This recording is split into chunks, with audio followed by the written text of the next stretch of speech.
Hey guys, thanks for stopping by for another story of Galaxy After Man. Today, we're going to be talking about The Hive, Part 7. So without further ado, let's get right on into it. With this massive alien ship sitting in the orbit of Fungera, the planetary defense fleet made up of 15 Empress Sword-class warships and around 50 smaller Queen's Dagger warships, all these ships would form into a defense formation and await for the command to attack.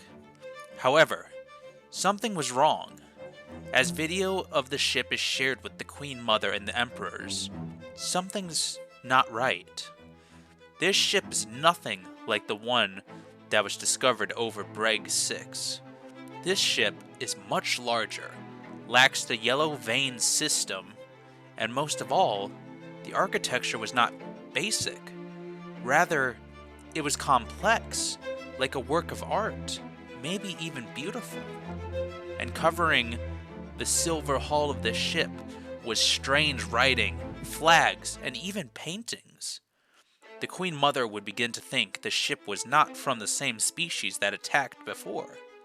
However, this belief was quickly shot down, as the large alien vessel would release a massive electric blast wave that hit not just the defense fleet in orbit, but the whole planet below. This blast would shut down all power. As the Hive fleet in orbit of the world drift freely with no power, and all defense cannons on Fungera's surface shocked and unable to function, Fungera would be fully at the mercy of this alien vessel. For the first time, a small amount of fear would build up within the heart of the Queen Mother. For 10 nerve-wracking minutes, no one knew what was going to happen next. Across the planet, numbers of warriors would gear up for war to defend their respective hive cities, while the military itself would already be going about laid out plans for a situation just like this in order to defend their homeworld. But the reason for why the alien ship is here would finally be revealed.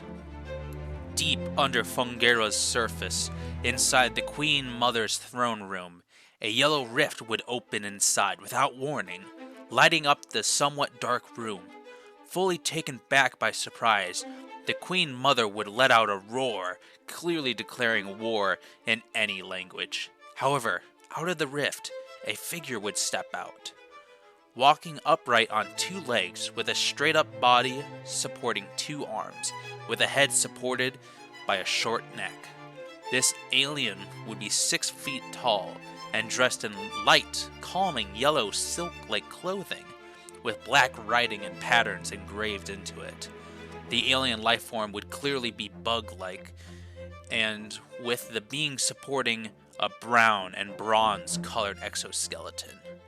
As the invader steps out of the rift and is closer and closes behind him, without hesitation, the Praetorian guards would launch from their guard spots in order to attack this invader and defend their Queen Mother.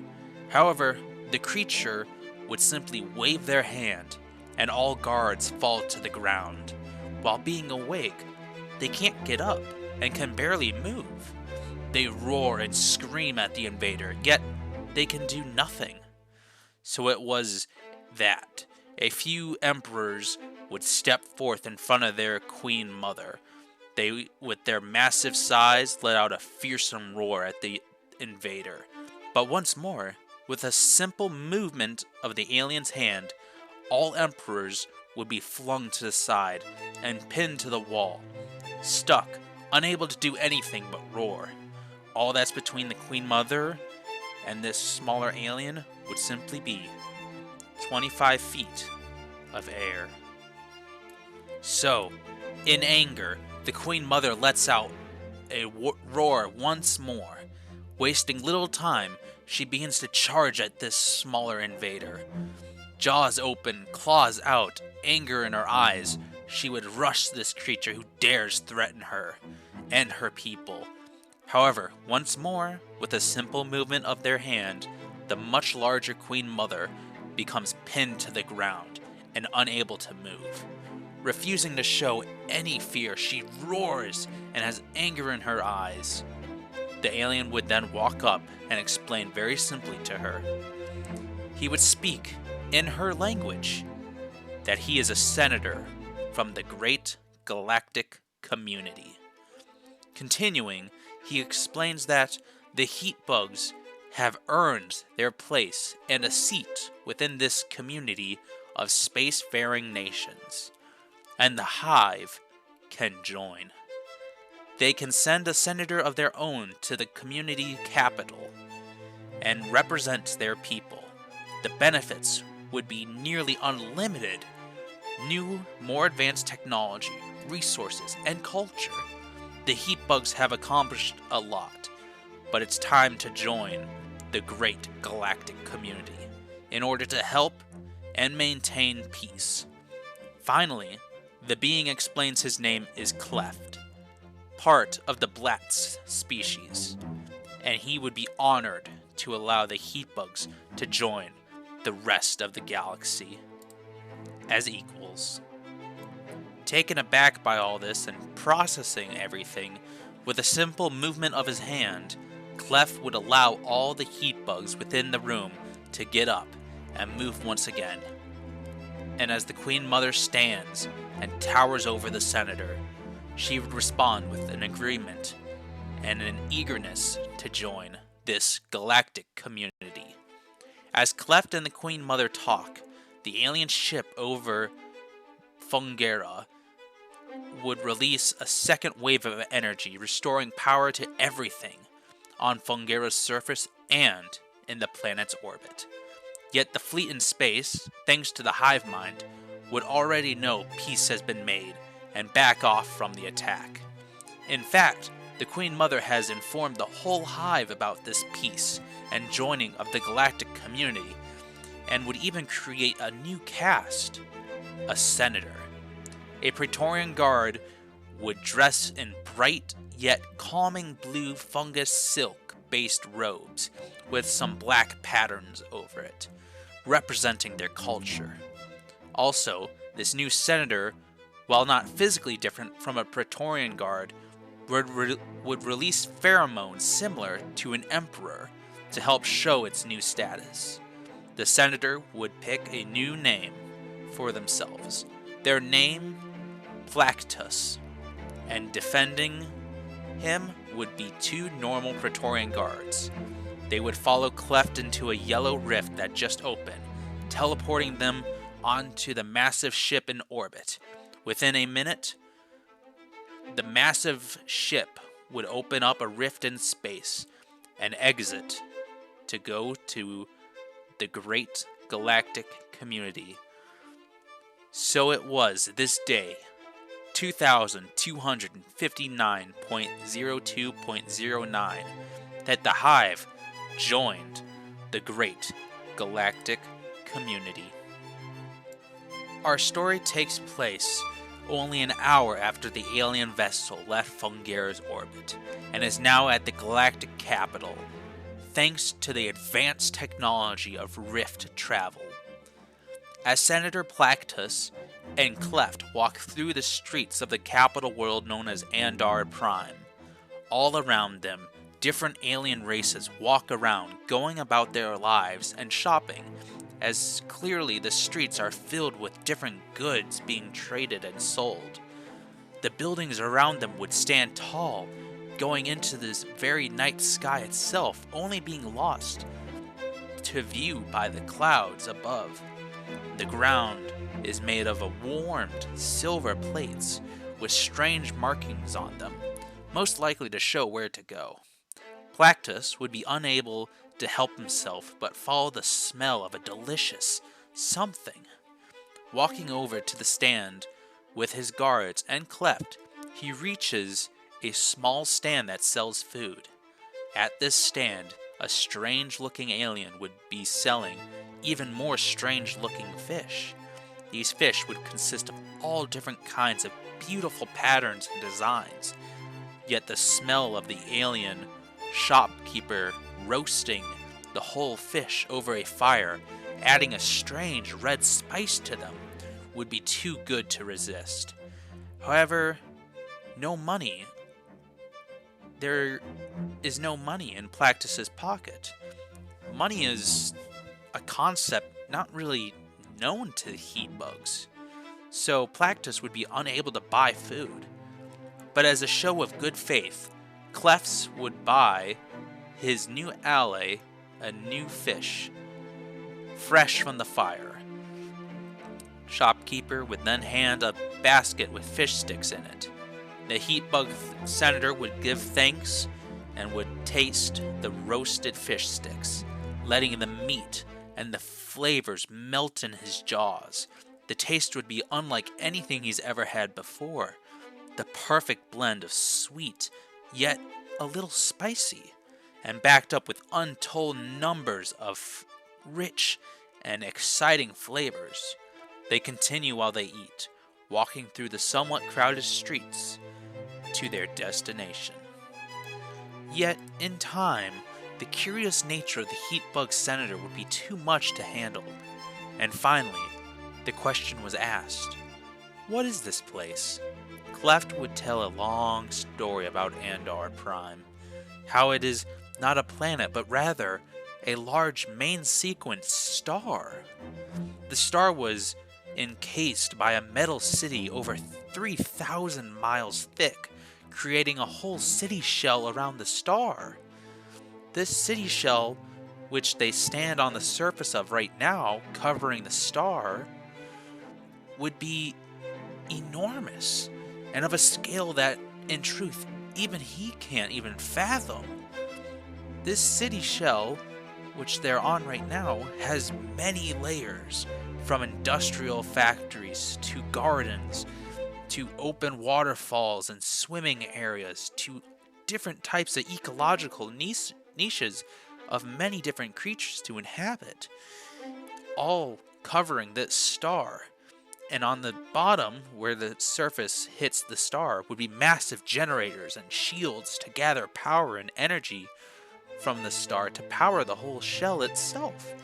And the shields would be there to protect and prevent the whole structure from simply melting apart and killing all life on it. Plactus would be simply in disbelief. A whole star covered by one city? Who made it? Would be asked. Cleft would make a strange laugh at the heat bug's disbelief and simply says, "The beholders, beings made of pure energy and metal. They have been in charge of the galactic government and this capital for over 4 billion years." Looking up at the beautiful night sky and all the stars that are within it, it would be interrupted by countless amounts of moons. Some of these moons are covered in different plant life, he believes, and even different colored ocean worlds. Some would be barren rocks of just metal and ice, others lava molten looking wastelands, and even a few just entirely ocean worlds. The question would be asked, why so many moons? Cleft continues by saying they are all the homeworlds of intelligent species that have gone extinct, whether they were wiped out by themselves or nature, or most commonly by the galactic community itself. Whatever the case may be, after an intelligent species has gone extinct, their homeworld is collected and then placed in Andar Prime's orbit, as a reminder, or sometimes a trophy. All the worlds would be maintained and controlled to keep them in perfect orbit as to not to collide with one another, as they must be kept intact and how they were when the species went extinct. But just as they were continuing, an alert would be made that it's time for the first Senate meeting of the day. Within moments, a small robot ball made of metal and energy field would fly right at the senators. The Praetorian guards, with their protective nature, stepped forth in order to protect their senator. However, the robot would shoot a beam of energy at not just the heat bugs, but cleft as well. Within moments, the Heatbug Senator and the Praetorian Guards would find themselves within a massive open room made of purple and gold metal. All over would be statues of strange aliens made of strange glowing white metal. Around this room would be many different flags, hung above glass-covered booths, which is one they find themselves in right now. However, in each booth they see would be a different, strange-looking alien species. Everyone different. Some would be sitting, some would be standing, some would be even flying. Senator Plactus looks for his only friend here, yet there are only his Praetorian Guards inside his booth. Looking at the large, spacious booth he finds himself in, Plactus looks at a screen next to him that simply tells him whose turn it is to speak. And to his surprise, the screen orders him to look at the center of the room, as the Glazitar, who is in the center of the room, is ready to address the whole galactic community. The screen also gives basic information explaining what the Glazitar is, the title given to the leader of the whole galaxy, and that he is a beholder. Looking at the center of the room, Plactus can see him, a being standing upright at about probably 8 foot tall. The beholder would be made of what seems to be strange purple energy field, constantly staticking with lightning and glitching, and black rock and silver metal all floating beautifully yet awe-inspiring within this energy field. The being had no face, no mouth, nor eyes, rather simply the same stuff the rest of his body is made of. The Glazitar speaks. He explains the state of the galaxy and what is going on within it. And then he explains the joining of the Hive. Within moments, Plactus's booth springs forth. The protective glass shield unfolds down into the short walls of the booth. In seconds, him in the booth would be in the center of the room and orbits the Glazitar's booth where the beholder stands. Looking at the being in the center now close up, the Heatbug Senator has to mentally resist the urge simply to bow and yield to this being, with only his loyalty to the Queen Mother barely stopping him from doing so. Yet he can't explain why he feels this need to simply submit to this beholder. But now, it's time to make his species' first impression within the greater galaxy. However, as the Senator begins to explain and give thanks for allowing his species, the Heatbugs, to join, he begins to explain to everyone, his people, their culture, and everything about the Heatbugs as a whole, saying he is grateful and excited for being given the opportunity to take a seat in the galactic community among everybody else, and is excited to learn and work with every other species. But as the Heatbug Senator continues to explain, other species would glare and even speak out at him.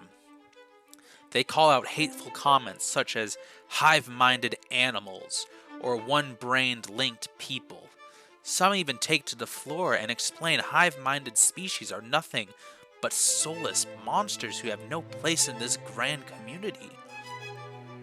As nearly every other race, even some insectoid-like species, they all scream insults and boos at the Heatbug Senator. He would have little to say in return, unsure of what to do, what to say, what could he say? However, one species would introduce themselves. He explains very simply his species is the Varax, in command of the nation known as the Confederation of Wicklar. The mammal-based senator would explain for everyone to calm down, that these boos and insults are not needed. The senator would go on to say the Heatbugs are not just cold, bug species, but soulless hive-minded demons.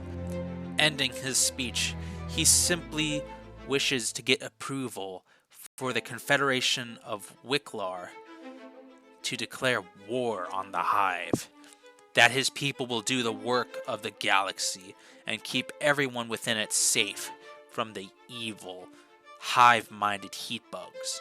And at the end of his speech was nothing but applause and rejoice. In time, the Senate would calm down, and as species would decide to, as they say, return to important matters, they move on to other topics regarding trade, commerce, and peace talks, with it seeming war is common within this galaxy as a whole. After talking with Cleft, the senator, Heatbug Senator, he would begin to see patterns within the galactic community. Plactus would begin to see the wheels of the government turning and how it works, and just maybe how he can make a difference for his people. Yet within the greater hive mind of the heat bug species, the very mind nearly all other species would mock and make fun of, it has all been linked, and everybody within the hive knows what is going on. Everyone, from the lowest drone to the Queen Mother herself, there was a sense of all things, hope, that was unharmed from the insults by others. The Hive would not even be afraid of the Confederation of Wicklar's threats. In fact, the determination to become a true member of this galaxy would never waver, but now they have a bigger reason to improve the Hive's military. And the heat bugs would fully embrace this.